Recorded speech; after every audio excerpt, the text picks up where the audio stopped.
কোরবানির জন্য আপনি কেমন পশু কিনবেন, কেমন পশু নির্বাচন করবেন? আসসালামু আলাইকুম বন্ধুগণ, কেমন আছেন আপনারা? আমাদের সামনে চলে আসছে পবিত্র কোরবানি। আর এই কোরবানি আমরা যারা করব তারা অবশ্যই একটি পশু কিনবো, তারপরে এই কোরবানি করব। তো আমার কোরবানির পশুটি কেমন হবে, আমি যে কোরবানি দেওয়ার জন্য যেই পশু কিনবো সেই পশুটি কেমন হওয়া উচিত? আমি কি বাজার থেকে কম টাকায় জীর্ণ শীর্ণ মরা ধরা একটি প্রাণী কিনবো, নাকি বেশি টাকা দিয়ে সুন্দর একটি প্রাণী কিনবো? হ্যাঁ, অবশ্যই আপনার যে বাজেট, আপনার বাজেটের ভিতরে আপনি চেষ্টা করবেন সেরাটা কেনার জন্য। আপনার বাজেট অনুযায়ী আপনি সেরা একটি পশু কেনার জন্য চেষ্টা করবেন। অবশ্যই আপনার কোরবানির পশুটি নিখুঁত একটি প্রাণী হতে হবে, যে প্রাণীর ভিতরে কোনো সমস্যা থাকবে না, কোনো রোগবালাই থাকবে না। এমন একটি প্রাণী আপনাকে নির্বাচন করতে হবে এবং এমন একটি সুন্দর প্রাণী আপনাকে কিনতে হবে। আপনার কোরবানির পশুর যদি একটি পা ভাঙ্গা থাকে তাহলে ওই পশু দিয়ে কোরবানি হবে না। আপনার গরুর বা ছাগল যেটাই কেনেন, ওই পশুর যদি কান কাটা থাকে তাহলে ওটা দিয়ে কোরবানি হবে না। আপনার পশুর যে শিং আছে সেই শিং যদি ভাঙ্গা থাকে বা শিংয়ে যদি কোনো আঘাত থাকে, এই ধরনের পশু দিয়ে কোরবানি হবে না। অবশ্যই আপনাকে নিখুঁত একটি প্রাণী কিনতে হবে। যদি একটি চোখ অন্ধ থাকে তাতেও কিন্তু সমস্যা।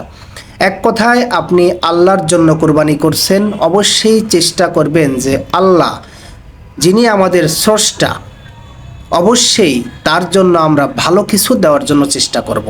এমন নয় যে আমি বাজারে গেলাম, একটা পশু আমি কিনলাম বা একটা গরু বা একটা ছাগল যাই কেনেন, যার যেমন সামর্থ্য, যার যেমন বাজেট সে সেটাই কিনবেন। এখন আমি কম টাকায় একটা গরু পাচ্ছি, ওই গরুটির কান কাটা হওয়ার কারণে ওই গরুটির দাম কম, আমি এটাকে কিনে নিয়ে কুরবানি করলাম, ভাই এটা হবে না। যদি কান কাটা থাকে তাহলে হবে না। অবশ্যই আপনার পশুটি নিখুঁত হতে হবে, এই কথাটি ভালো করে মনে রাখবেন। আপনি 200, 400, 500, 2000, 5000, 10,000 টাকা কমের জন্য একটি যেটাকে বলা হয় আপনার খুদ প্রাণী, এই ধরনের প্রাণী আপনি অবশ্যই কিনবেন না। অবশ্যই আপনি আপনার কোরবানির জন্য এমন একটি পশু নির্বাচন করবেন যেই পশুটির গায়ে কোনো সমস্যা নাই, তার সব কিছু ঠিকঠাক আছে, সব কিছু পরিপূর্ণ আছে, এরকম একটি পশুই আপনি কেনার চেষ্টা করবেন। অবশ্যই আপনার যে বাজেট, সেই বাজেটের ভিতরে আপনি সেরাটা দেওয়ার চেষ্টা করবেন। বাজেটের ভিতরে আপনি কোনো সময় নর্মাল খুঁজবেন না যে আমার এখান থেকে 10,000 টাকা বাঁচাইতে হবে, 5,000 টাকা বাঁচাইতে হবে, এরকম নয়।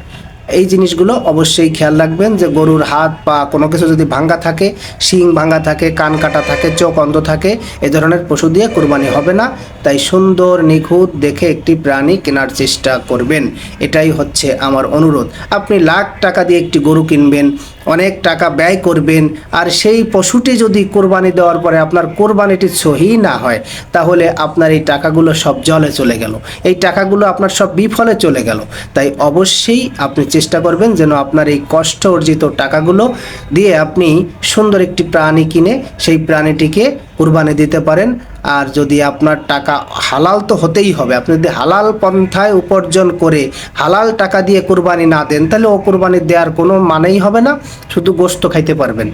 আসলে যে উদ্দেশ্যে কোরবানি দিচ্ছেন সে উদ্দেশ্য হবে না। তাই অবশ্যই হালাল টাকা হতে হবে, হালাল উপার্জিত হালাল টাকা দিয়েই আপনাকে কোরবানির পশু কিনতে হবে, তাহলেই আপনার সেই কোরবানিটি আল্লাহ তাআলার দরবারে পৌঁছানোর সম্ভাবনা বেশি। আর যদি আপনার টাকার ভিতরে কোনো রকম ভেজাল থাকে, অসৎ পন্থায় উপার্জিত টাকা থাকে, তাহলে ওই কোরবানির গোশতই শুধু আপনি খাইতে পারবেন, এটি আল্লাহ তাআলার দরবারে পৌঁছবে না। তাই সবাই এই বিষয়টি খেয়াল রাখবেন, আপনার বাজেটের ভিতরে সুন্দর একটি পশু কেনার চেষ্টা করবেন। ভালো থাকবেন সবাই।